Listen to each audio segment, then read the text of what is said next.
What's up, everybody? Welcome into Shout, a Buffalo Football Podcast, Sunday, February 1st, 5 p.m. And we got a little coaching staff to talk about here. Joe Brady introduced on Thursday.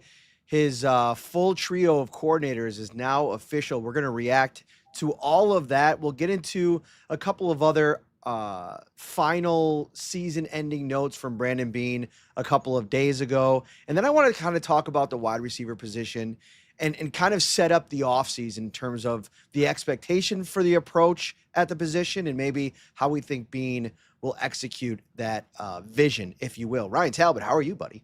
Hey, I'm doing great. Excited to talk all things Bills. Obviously, the coaching staff, as you mentioned, at least with the coordinators, are all aligned. And I think it's a pretty exciting staff for the Bills.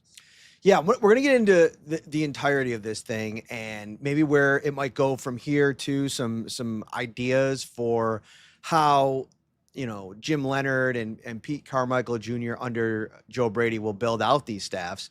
But I think the best place to start with is the guy that I think most Bills fans were the most potentially excited about coming aboard alongside Joe Brady, and that's Jim Leonhard, who has been really, if you think about it the last couple of years, Ryan, one of the names on the coaching cycle search, if you will, that's been one of the hottest. I mean, last off season, he had, I think, an interview or two, I believe Clemson and Indianapolis for their defensive coordinator jobs, among potentially a few others. He decided to stay on the staff in Denver, and I think maybe with the idea that under Sean Payton, a close relationship there, maybe eventually could be the defensive coordinator if Vance Joseph were to go and get a head coaching job. That doesn't materialize. He ends up getting this deal with the Bills. This, to me, was one of the top marquee names that you can go after. There's some established guys. Jim Schwartz, of course. His contract situation in Cleveland makes it a little bit muddy. Raheem Morris, who ends up getting the defensive coordinator job in San Francisco. But in terms of young, exciting play callers who could be like that perfect pairing with Joe Brady, I had Leonard at the top of my list. Leonard is the most exciting of the coordinator hires for me because of the success he had at Wisconsin, a top 10 total defense ranking in 5 of his 6 years there. Always had that team prepared and ready to go, a very aggressive defense. I can see the vision of what he's going to want to do in the NFL, and I feel like the Bills have some nice pieces here already in Greg Rousseau and Michael Hoyt, Deion Walker, and that list goes on. And then you throw in some maybe former Wisconsin Badgers that he coached or some Denver Broncos that have been on the team the last 2 years. I could see this being a unit that in a hybrid type of 3-4 really gets going sooner rather than later. Yeah, and listen, I think people overreact a little bit to the personnel purge that I think a lot of people are predicting needs to happen. I think there was going to be a personnel purge even if McDermott stayed on as head coach. So I think it's one of those things where, sure, is Jim Leonhard going to come in here and probably going to want to bring on some of his own guys? Yes, but I think that you should be that should be one of the reasons you're bringing him in, is to take advantage of the guys that you have on your defense already and then fill some holes with some, whether it be evaluations through the free agency process. Obviously, a lot's been made about Leo Chennault and the connection there with him going back to Wisconsin. Those are fun ideas to kind of talk about. But I think Leonard's impact during the draft process and getting some of the guys in here that he wants to fill specific roles, I'm not necessarily worried about how that will all pan out. I think it will take care of itself.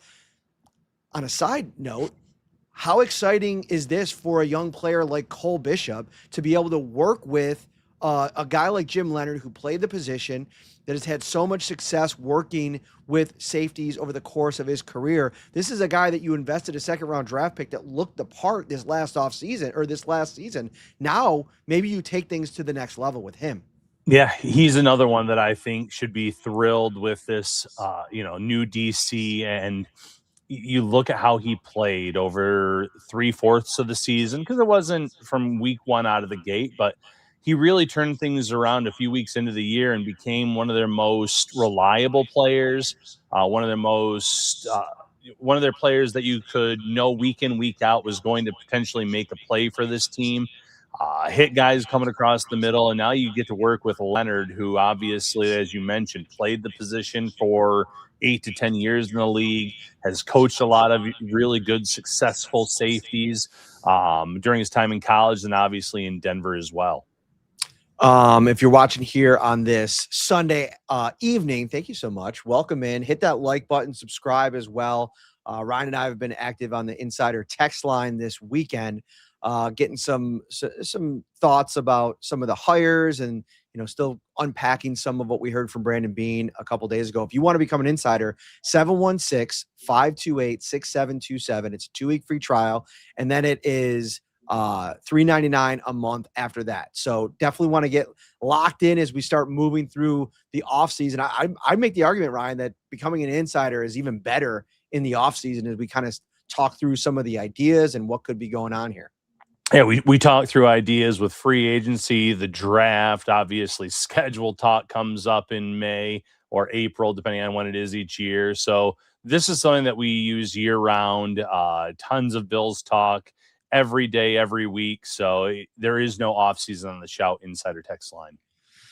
Additionally, on Leonard, I think that, there's some pieces. I think Eric Turner put out a nice visual. I retweeted it if you want to go find it on X about, the big debate that's been raging on the social media streets these last couple of days is like the 3-4 versus the 4-3 defense. Do the Bills have the personnel there to play it? And he put out like a really cool graphic that shows you with names like what's already on the roster and where they potentially could fit in the hybrid 3-4 defense. And, Carl Jones, our good buddy over at Channel 4, put out a 4-3 versus 3-4 defense for idiots video, which I think is super cool. As somebody that, back in the day used to love those books at Barnes and Nobles for stuff that I was just trying to, learn basics about. It's a nice tool for people to kind of really visualize where guys will specifically line up in this 3-4 defense. And, it's hybrid because they do a lot of different things and they move guys at the second level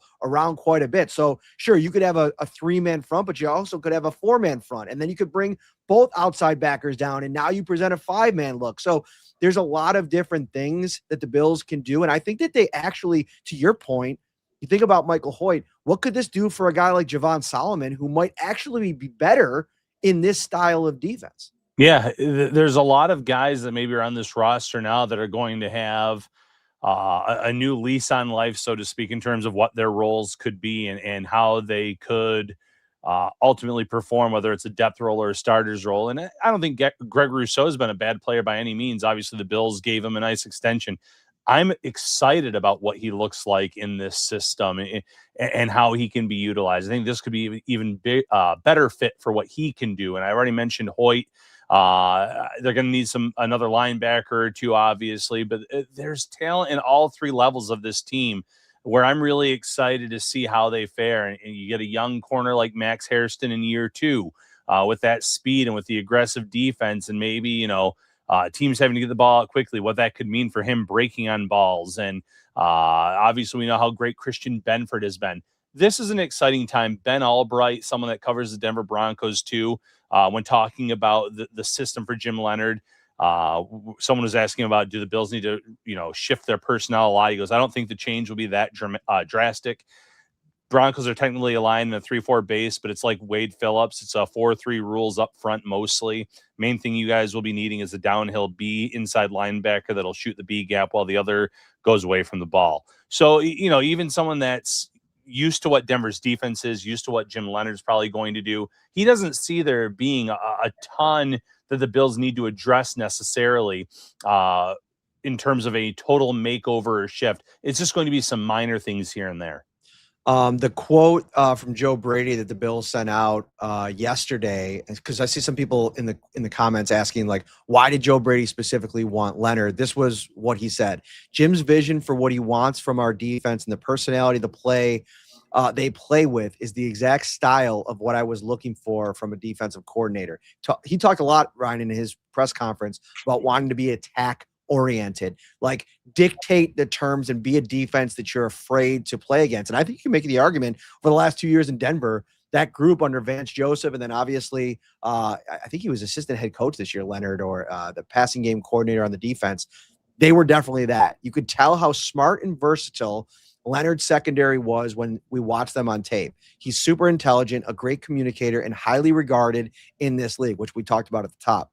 He started out as a rookie free agent with the Bills all those years ago as a player and ended up playing 10 years in the NFL. The same perseverance and mindset have carried over into his coaching career. We couldn't be happier to get him in Buffalo. So obviously, Brady's super excited about the addition. And I think, like, beyond scheme, it feels like a personality match to which, like, two young guys that are going to have to prove it this year. Like, there is an argument to be made that with this young of a staff, an unproven staff in these roles, that definitely creates a little bit of an unknown going into next season, but also an energy for sure.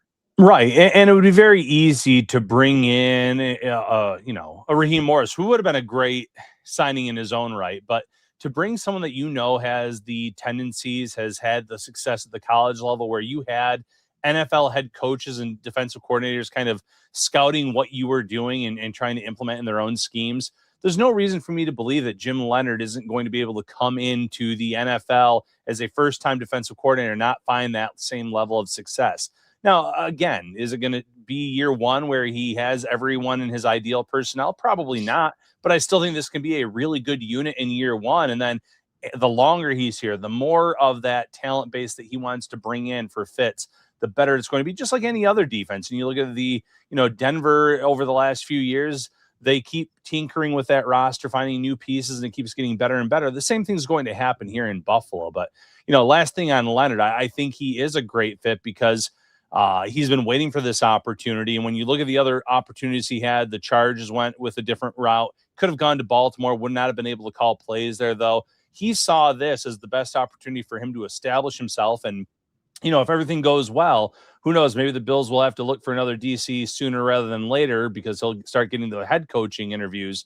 But to have someone with that same mindset that Joe Brady has, not being afraid to be aggressive, get after opposing teams, I think this is going to be a really good match.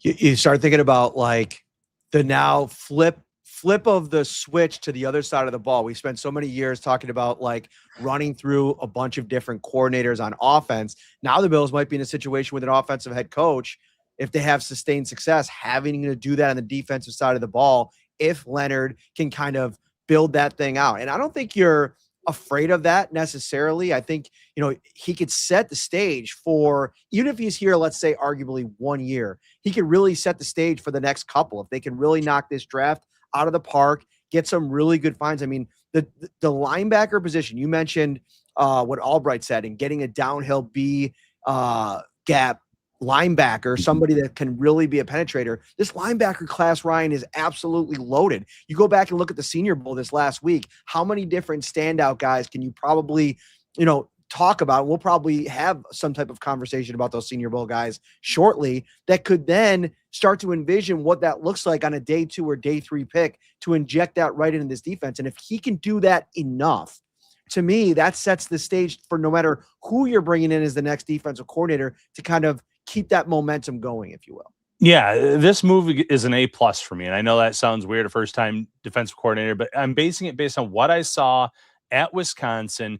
Even so far, it has not officially been done yet, but Jay Valai from Oklahoma is supposed to be coming in here as the defensive backs coach. Oklahoma had a top 6 defense in terms of total defense last year. He's a Wisconsin product, just like Jim Leonhard. They did not overlap in terms of their playing careers. There's about a 2-year gap there, but guarantee you that's how they got to know one another a little bit. Same kind of mindset. And it's even, you were just talking about it. If everything goes well, Leonhard might be interviewing for head coaching jobs. So bring in more of these young minds that have that aggressive mindset. It's only going to help in terms of maybe promoting from within if and when that time comes. Also, what I love about that approach, because we got an insider text about, should Leonhard try to build up his staff as a first-time defensive play caller with veteran kind of assistant coaches, position coaches? I'd argue that I would go the complete opposite route, and the route that it seems like they're already starting on with this gentleman that you bring up. I would tap into those college coaches to help you during the draft process. That's one thing that I think you really like about Leonard and building out this defense and the next couple of years of drafts. Like, he's probably going to know a lot of these guys, or is it so plugged in from his time in college to be able to have a really good basis Rolodex of players that are going to be able to come in and make an early impact? Because that's one of the other big takeaways from this past week, is that the Bills need to find a way to have a plan for a player during the evaluation process and then hit that out of the park on day one, September 7th, whenever they end up playing, so that that guy can get on the field and he can stay on the field a little bit more. I think the Chiefs defense the last couple of years, it's kind of ebbed and flowed. But if you go back to their last Super Bowl run, what they did with that rookie class on defense, that to me should be what you're striving for if you're Jim Leonhard in year one. Yeah, I'm all about bringing in these young minds. I think at the end of the day, your coaching staff needs to have a little bit of a mix, hence why you have a Pete Carmichael Jr., who we'll talk about here in a minute on the offense side of the ball, tons of experience. Offensive line coach Meyer obviously has a lot of experience. So you want, a handful of guys that have been in this league for a long time. But when it comes to like the positional coaches in certain areas, by all means, go out there. If there's someone that you think is an up-and-coming coach, pick their brain, interview them, see if they are someone that you want to bring in here to Buffalo, because a lot of these coaching staffs do just that. They have a nice mix of young and old talent, and that's how you get these coaching trees to expand. When you look at the Sean McVay coaching tree and some of these other ones where they have young guys going off every few years on both sides of the ball, that's what you want here in Buffalo. So it needs to be a good mix of both, but bring in as many young offensive minds, defensive minds as you can find out there. Bring up a great point about, making sure that you mix it up and bring in a bunch of different varieties that complement each other really well. It just so happens, if you head over to Tops Friendly Markets right now, they'll get you hooked up with a great variety of fan favorites, ready to cook, ready to elevate your food game whenever you're hosting a big party or just getting yourself set up for the week. Visit takeoutmeals.topsmarkets.com and elevate your food game with a great selection of custom cakes, desserts, pizzas, sandwiches, fresh fruit, cheese trays, fried chicken, and so much more. Save time and easily shop with the convenience of no-fee pickup on all game day deals. There are no service fees, no tips, just the best deals in town. All right, Carmichael Jr. All right, so there's a level to this. I think we're probably in a little bit more disagreement here. We're very much aligned with, I would agree with you, A+ for me on the Leonard hire. I think it's a new direction on defense. For me, I probably land somewhere more of a B- C+ on the Pete Carmichael Jr. hire for a couple of reasons. Let me start with what I like. I like the fact that this has been a guy over the course of his career that has really helped run the show for an established play caller in Sean Payton, right? Like, he was his offensive coordinator for years. When Sean Payton wasn't there for a couple of years, it didn't go as well. But when he's been tasked with running the show during the week and then handing things off to the play caller on Sunday or Monday night or Thursday night, as the case may be, that's been a role he's been really comfortable with. He's executed it at a high level, and he's coming in here as a guy that's seen a ton of football, has been in a lot of different situations, worked for well over a decade with Drew Brees.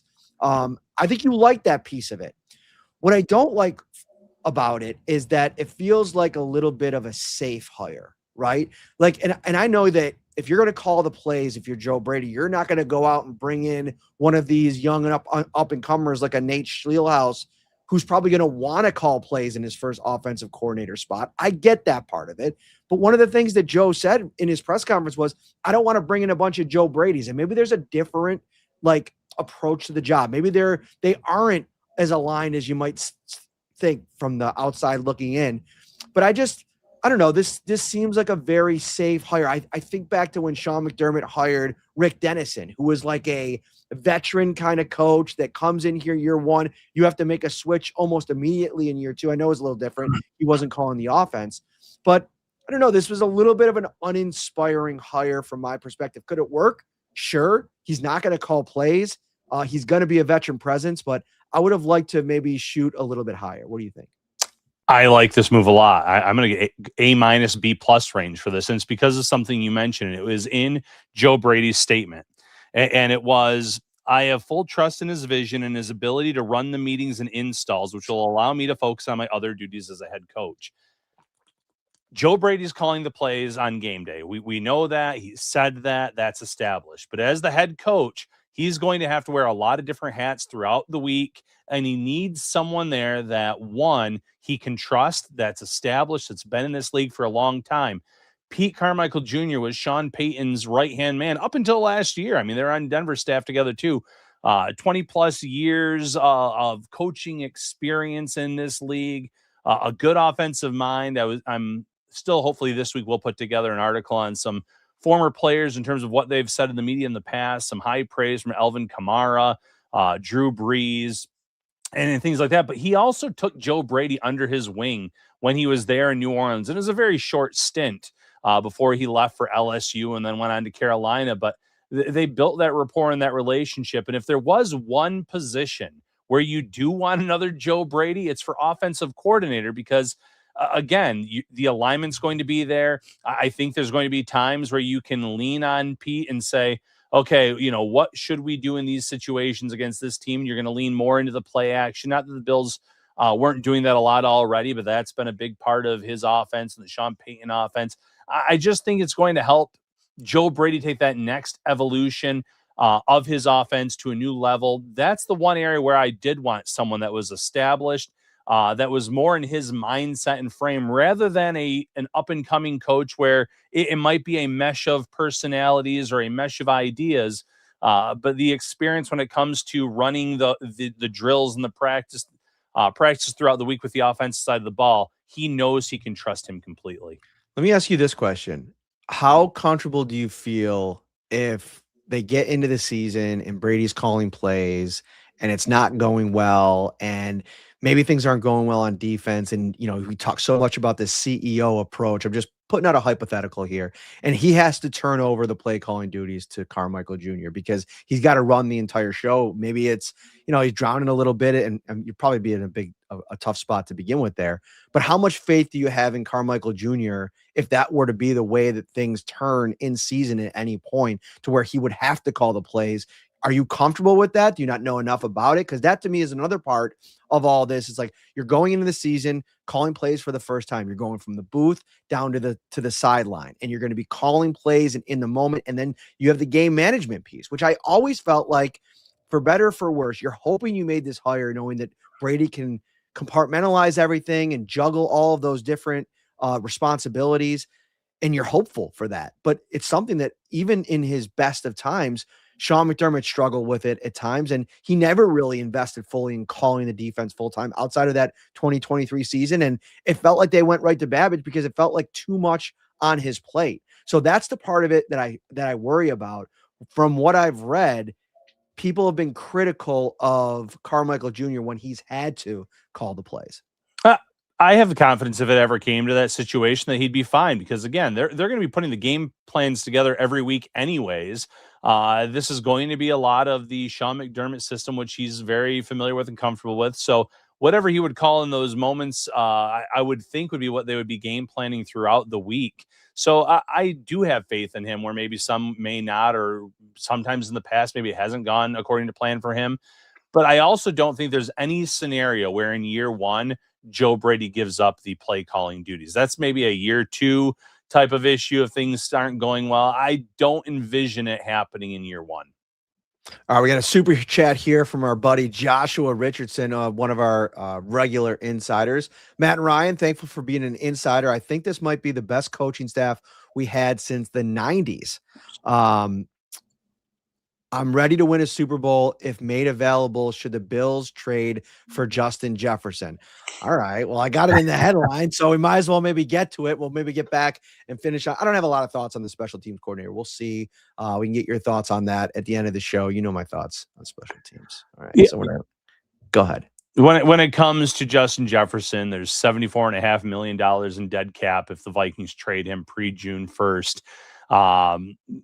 If he's made available, even if the Vikings say he's made available, it's going to need to be an offer that blows them away. Where I just don't know if the Bills can get there. I don't know if you're going to be able to get to that point, especially when you look at where the Bills are picking 26, and they're generally late first round, where you might get a team that's in the teens that's offering their first this year, their first next year, and it's more value there. So value-based wise, I just don't know if the Bills can get there. Jefferson obviously had a lot of praise for Joe Brady as of just a few days ago, talking about how he feels Brady is the reason he ended up being a first-round pick, working with him on his hands, working with him on a lot of things during their time together at LSU. It's an amazing what-if scenario. I just don't think that the Bills would be high on Minnesota's trade list, where I think there might be some more enticing teams with better draft capital that they could explore. Yeah, I think that that's fair. I do think that you have a circumstance that might be a little bit different in that you have a general manager who might want to make some noise this offseason. And it's obviously a different GM than was in place when he traded for Stephon Diggs. I think it would be kind of funny if they ended up pulling the trigger on a Jefferson deal when that's probably the guy they could have taken if they kept their pick.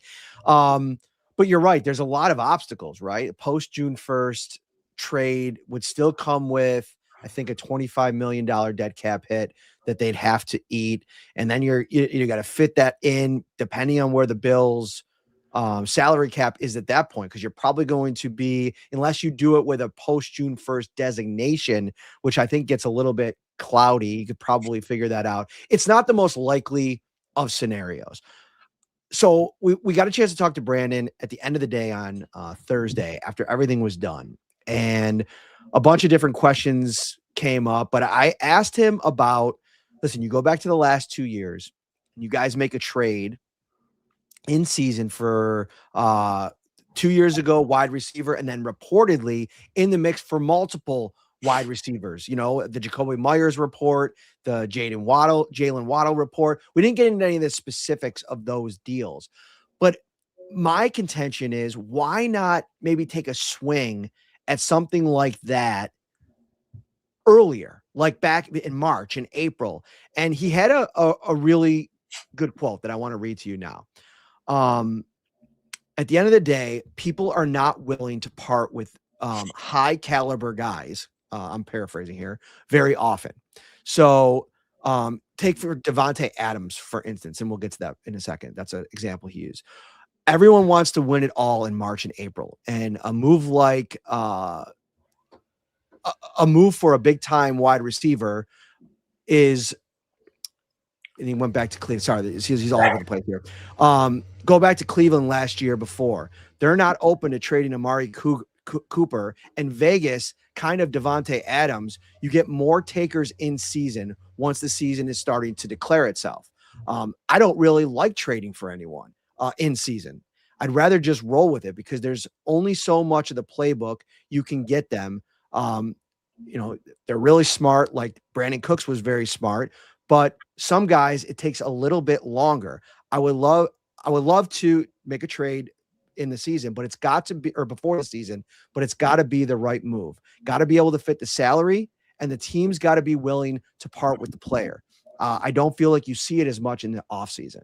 So a lot to digest there, but he's kind of setting up this scenario for how this would play out. And he used the DK Metcalf trade as one that happened last offseason with the Pittsburgh Steelers. Well, you had to have two things that had happened there. Pittsburgh had to onboard the salary, and you had to have, be willing to get rid of that player on the Seattle side. Yeah, it takes, a perfect storm or perfect match, essentially. And, Stephon Diggs years ago was disgruntled in Minnesota. He wanted to be a number one wide receiver. Adam Thielen at that time had that role.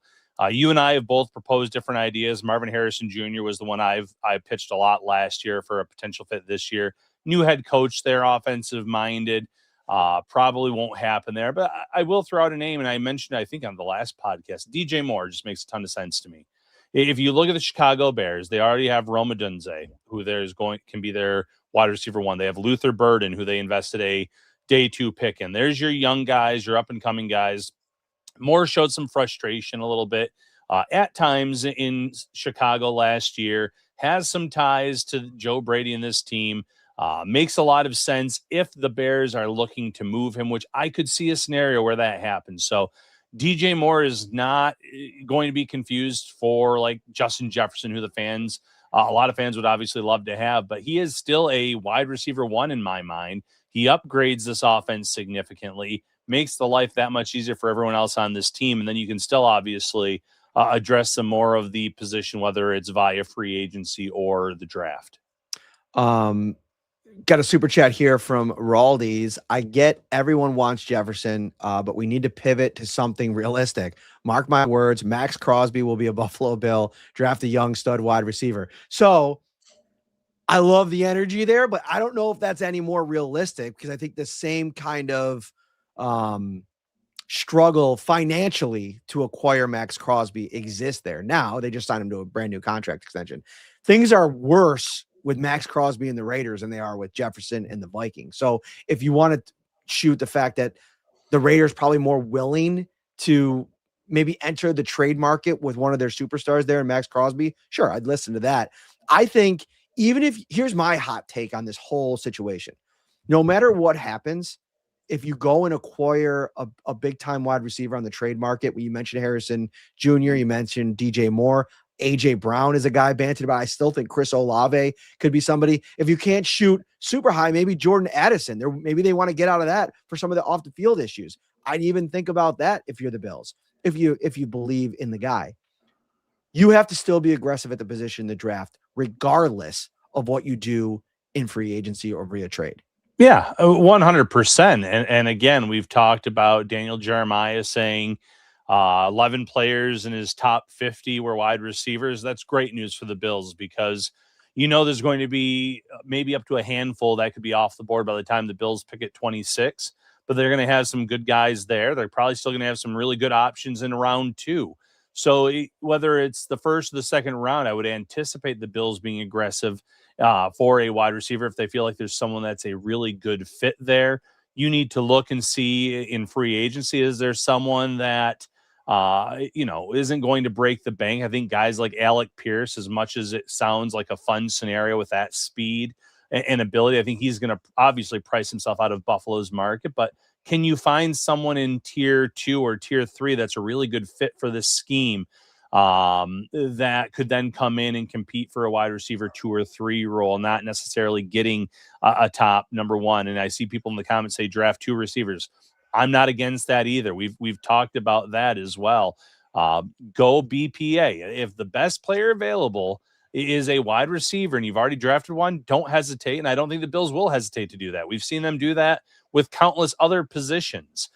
We've seen them do it with defensive tackle as of last year, not back-to-back picks, but pretty close with TJ Sanders and Deion Walker. So they will have a willingness to do that. Address the position by any means necessary.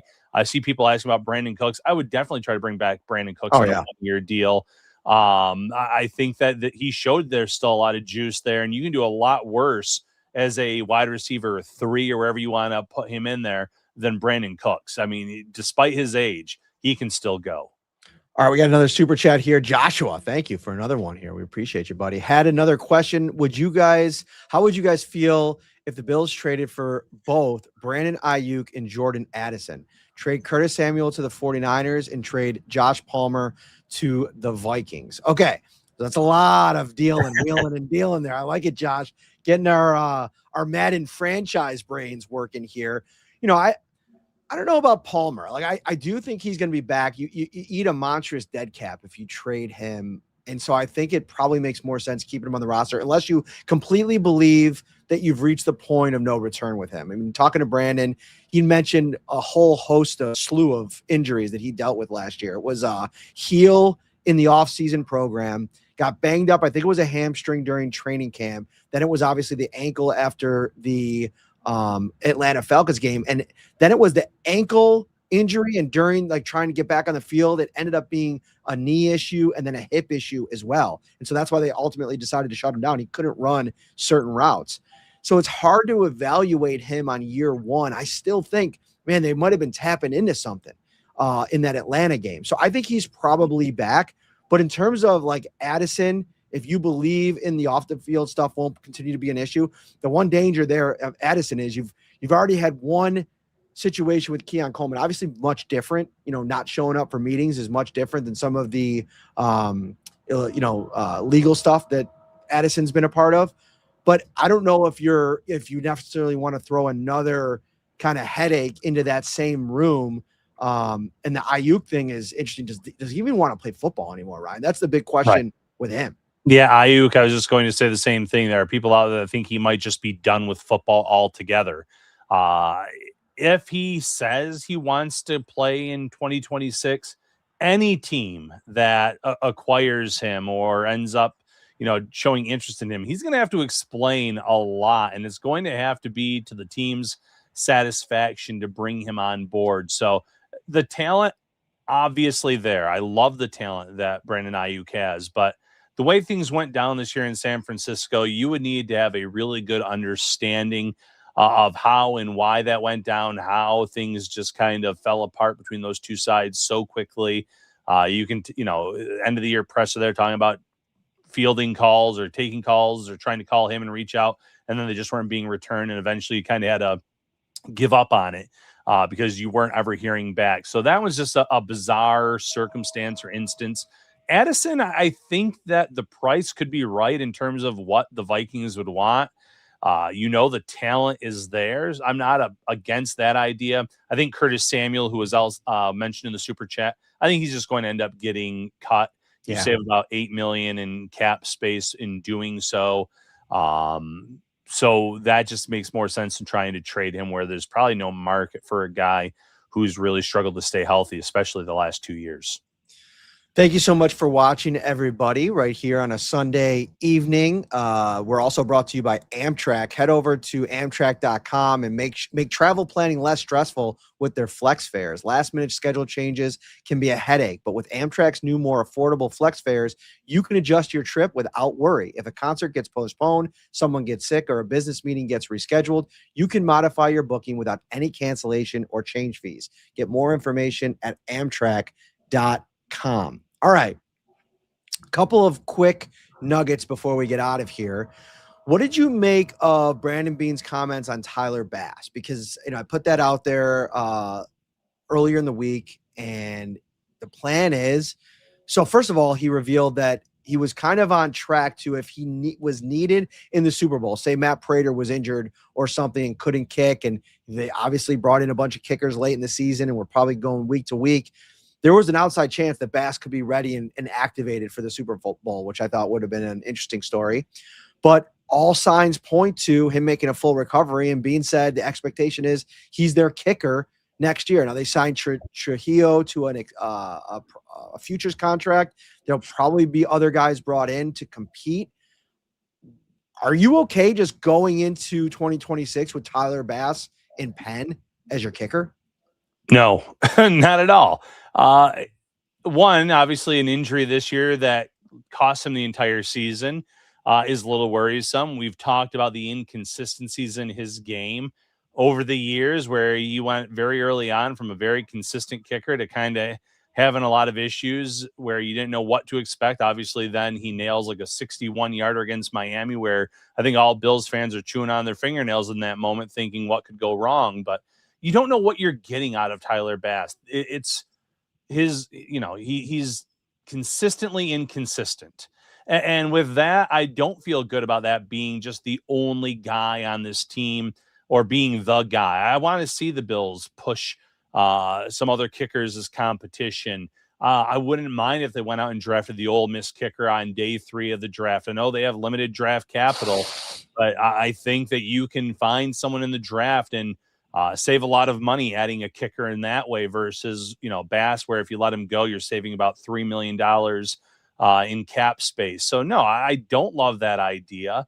You look at some of the kickers the Bills brought in this season. They worked out Pinheiro there, and he ended up going, I think, to the 49ers and was very nice year. Had a really nice year. Matt Prater did a great job. So, worst case scenario, I mean, it feels like you can find some guys, some of these veterans, almost year in, year out, that you can bring in at least for competition. But I'm thinking in the draft, if the right guy's there on day 3, pull the trigger, bring someone in, and maybe move on from Tyler Bass. I like that other approach better than using a draft pick, just because I think some of the positions the Bills are going to need to add especially on defense, are going to be plentiful on day 3. But even like an undrafted guy, I mean, we saw some guys kind of come around. I'm pretty sure that the Patriots kicker was a UDFA guy that they just figured out there in this season. I have to go back and look. The other thing is Prater probably had some of his most successful years under Jeff Rodgers in Arizona, the new special teams coordinator here. So, there's a couple of different ideas. I thought Prater was really good for them this year. Does he still want to kick? Can you trust him to be healthy? I don't know if that's the best option, but I agree with you. I'm not going into 2026 locked into Tyler Bass, and I think you can get a little cap relief if you were to move on. Yeah, and Brandon Beane can't just say, we're going to cut the guy. You got to show some faith in him. And at least in case things don't work out in free agency or the draft or UDFAs, you're our guy. You want to be able to not strain that relationship. But I'm not going to necessarily take him at his word there. I think there's going to be some other options out there. And at worst, the Bills should bring in legitimate competition to training camp. All right, here's the other one. He was asked about the Bills' player performance staff. So that strength and conditioning coach Will Greenberg, head trainer Nate Bresky, Tom Collins, who is their research guy, and about their performance this year with all of the nagging injuries and how this. I think it was somebody told me. I think it was banged up Bills had done the math, and it was 17 in practice injuries this season that popped up for the Bills, and that's something that even Brandon Beane said that's self-inflicted wounds, right? Like when you're going through your process for the week and you lose guys. I remember Christian Benford a couple of times getting banged up in practice. Those are things that the Bills have to do their best to eliminate. So why bring this entire staff back, which is the plan for Brandon Beane? He thinks that because of the new structure with Joe Brady and him, and I know alignment is the funny word that people keep talking about online, because of that, it'll be a more seamless mode of communication. Reading between the lines, and I don't know if maybe Sean McDermott was doing a great job in that department, and maybe they want to try to become more aligned on the communication, when guys should practice harder, when guys should kind of be pulled back. I don't think vet rest days were as prevalent, and maybe we talked about this on the last show, Dalton Kincaid has to get thrown into the vet rest day pool at this point. We know the injury history. So I think he's banking on Beane is that because of the new mode of communication, they'll be able to kind of knock down some of those, at least in practice injuries. Yeah. Correct me if I'm wrong. Beane used the term self-inflicted, right? He said some of these injuries were self-inflicted, which again tells me that maybe players that were somewhat banged up, instead of giving them a day off or a few days off, they were saying, if they're at whatever percent, let's throw them out there. We'll limit their reps, but still injuries can happen then. They have to be smarter about it. I know that it's not ideal to not practice your players or your starters throughout the week, but we've seen enough now where certain guys can go, and late in the season, they kind of figured that out with Kincaid, giving him multiple days off at the start of the week and then limiting him late in the week, coming in and playing. We know that he's not getting surgery on the PCL. That was a November of 2024 injury that, popped up again this year. So they've got to just monitor these things a little bit better. Obviously, you're still going to have fluke injuries, someone stepping on someone's foot. We had that this year. Stuff of that nature is going to happen. There's no way to avoid that. But if you have players that enter a practice week banged up, give them an extra day off at the start of the week, knowing that, your certain guys are going to be trusted in those moments, especially if they're starters. I get it gets a little bit murkier if you're talking about depth. You're going to be talking about a new system on defense. So some of these guys are going to have to get a lot of practice reps. But the Bills just have to be smarter as a whole, because the fact that Brandon Beane used the term self-inflicted tells me that they made some poor decisions throughout the year in terms of practice habits and when they were throwing guys out there on the field and how much it ended up costing them throughout the year. All right, everybody. It costs you $3.99 a month to become a Shout Bills insider. But guess what? You get a 2-week free trial if you've never done it. So come aboard right now. The Shout Insider train. Get aboard, get a seat. You know, we're also brought to you by Amtrak. It fits. Final word, Ryan Talbot. Let him know. Yeah. Final word, we'll have all the other coaching moves as they keep adding to and building to their staffs throughout the week. Tons of Bills news. Head over to the site now. I wrote an article on 5 players with ties to Jim Leonard that the Bills could get in free agency. None of them would break the bank necessarily, and some really good fits there for this team. All right. Enjoy the rest of your Sunday. We'll see you next